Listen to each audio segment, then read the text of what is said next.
Hello guys! Magandang gabi. So, for today's video guys is ang ganap ko ngayong araw. So, welcome to my vlog, Fresa May Vlog. Another day, another vlog. So, ayan na naman ang aking makukulit na pamangkin. Ayan. At saka si Mother Dear, I'm nagpahinga. sleeping here. Good evening, ya. Good evening daw guys, sabi ng aking mother. So, Because nagpahinga I'm ng saglit si tired. Mother Dear. Kasi tired daw si Mother Dear. So, ayun. So, nag-wave-wave na naman ang aking pamangkin. At saka, meron pa akong isang pamangkin dito na nakasandal sa kanyang unan sa sofa namin. Kasi, nanonood din siya ng kanyang video sa kanyang cellphone. So, nanonood siya. Pero sabi ko sa kanya na i-mute muna niya ang kanyang cellphone kasi mahirap na po, charot.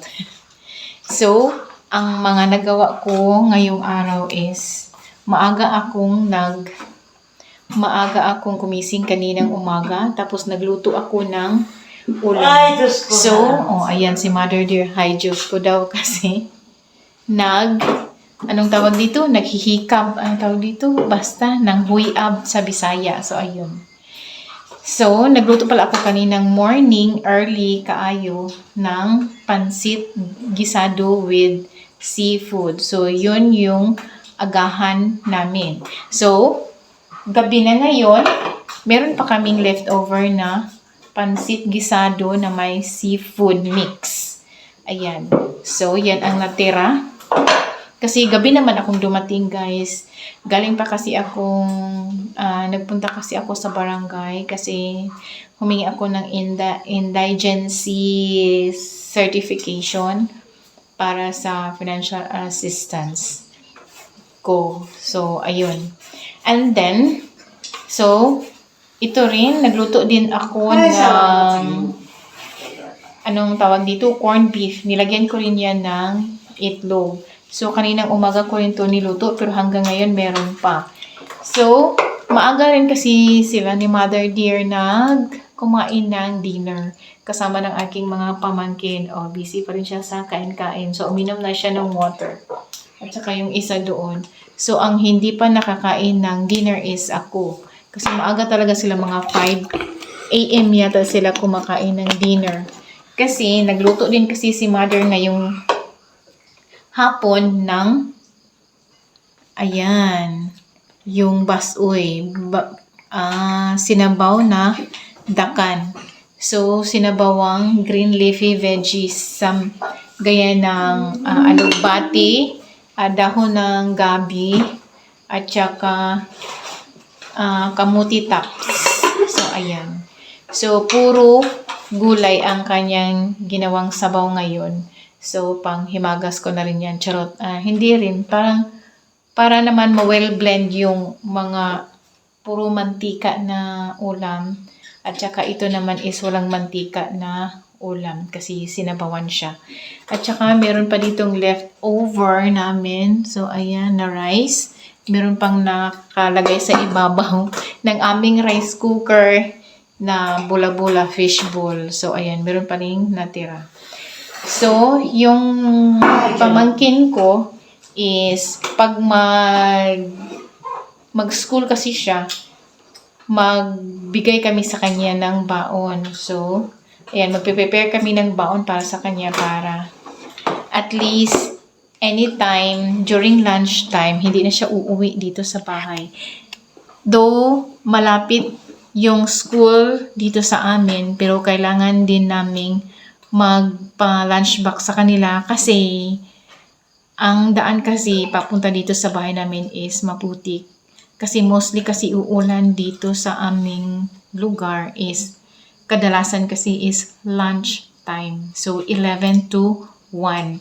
So that time frame kasi yun madaling uulanin at that time o anytime, basta ganun kahit anong araw, basta ganun talaga ang uso dito sa amin. Uulan siya 11 to 1, parang ganun, namihasa na, charot. So kawawa naman yung mga kabataan namin dito, especially sa mga elementary pupil na ganun. So naawa man kami sa aming mga kabataan dito sa bahay. So, kaya ayun. pinadalhan namin sila ng lunchbox para hindi na sila uuwi. Kahit meron naman silang mga umbrella and mga sapote, ganun. Pero mas mabuti kasi na doon naman sila sa school. So, ayan. So, meron pa pala akong ichichika sa inyo guys regarding sa birth certificate ng aking mother is meron talagang mali sa spelling ng kanyang family name. Sa dalaga pa siya. So, instead na Kaliskis kasi ang apelyido ng aking mother, sa dalaga pa siya, ang Kiss kasi is Q-U-I-S ang nakalagay doon sa birth certificate. Pero sa totoo talaga na spelling is Q-U-I-Z. So, yung Q-U-I-Z, yun yung ginagamit namin sa lahat ng mga anak niya. Mula noon hanggang ngayon na nagkaasawa na kaming lahat. So, yun ang problema namin kasi by the time na merong mga hihingin na mga dokumento, especially on legal basis. So, kasi yung mga documents kasi ni mother ngayon is yung QUEZ talaga. Kasi, tinanong ko rin si Mother Dear na kailan ba siya kumuha ng mga authenticated documents niya. So, sabi niya, kumuha lang siya ng authenticated documents gaya ng kanyang birth certificate. Sa PSA pa naman is ngayon lang bago. Yun lang mga nakaraang araw. Kasi, tapos, sabi ko sa kanya, yung mga yung mga marriage contract niya at saka yung mga document na mga joint document ng aking father at saka yung si mother ko is QUEZ lahat. So parang at that time kasi parang kumukuha din kasi kami ng mga documents is only sa local registrar. So now is high-tech na kasi ang Pilipinas ngayon, o 'di ba, meron ng PSA. Though noon is Philippine Statistics Office. So, yun. Pero hindi pa kami kumuha ng mga documents na yun. Saka na lang, kasi sa time ko, saka lang ako kumuha ng authenticated PSO nung time na namatay yung husband ko 12 years ago. Dahil lahat kasi ng mga ang ingay, mamaya na kasi nagsalita pa ako dito. Ang ingay ng aking pamangkin. Kasi dapat kasi lahat ng aming mga documents na mga survivorship ng husband ko is dapat authenticated yung mga documents namin para nagpapatunay na kami talaga ang kanyang legal family. Doon na namang ibang mga pamilya ang husband ko. Kami lang talaga ang pamilya niya. So, ayun, for legal purposes, due process, para na rin sa mga survival benefits namin na galing sa kanya is kailangan talaga yung lahat ng mga documents is authenticated from the PSA. So, yun naman kasi ang basic, diba? Yung mga namin, mga birth certificate ng mga anak ko, marriage contract. Tapos, at that time kasi, naalala ko, nung kinakasal kami is, sa simbahan kasi kami kinasal. So, hindi kami hiningan ng before the marriage, yung ongoing preparation pa lang sa marriage is hindi kasi kami hiningan ng Senomar. Ganon. So, saka lang ako hiningan ng Senomar. Na-shock nga ako at that time na kumuha ako ng mga authenticated document. Bakit merong Senomar? Tapos, in-explain sa akin nung taga-PSA at that time na ganon. Kasi SOP daw yun. So, doon nag-start. So, doon ko rin nalaman na yun ang information na, ganun na pala. So, nag-start na pala, hindi ko alam kung anong years, kasi noon lang talaga nangyari yun. So, ayun. So, mula noon, so parang nadagdagan naman ang aking kaalaman tungkol doon. Shh, ingay.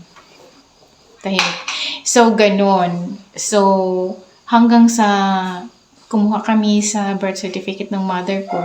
So, na ano kami kasi yun nga kasi sa lahat ng document namin kasi hinihingan kami ng mga documents, 'di ba, pag sa school, pagka-graduate ka, tapos pag mag-asawa ka na at saka iba pang 'di ba, hihingan ka ng mga documents sa mga personal information mo, sa mga background information, basic information from your parents, di ba? So, isa na yung birth certificate. O, ganon. So, yun ang problema talaga namin kasi wrong kasi ang spelling ng birth certificate ni mother, Mother dear.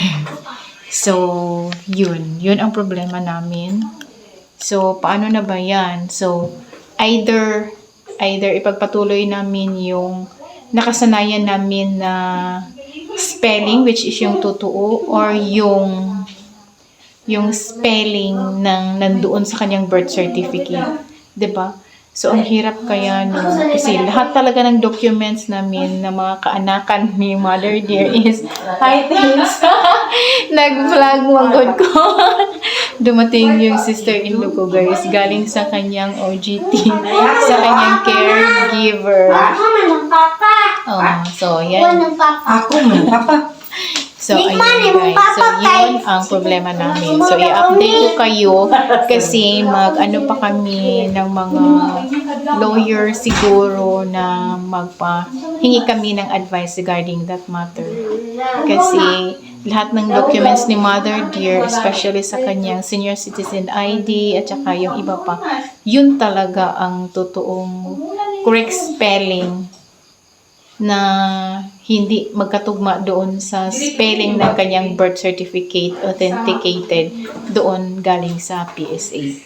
So, ayun. So, hanggang dito lang muna guys. So, thank you for watching. Bye!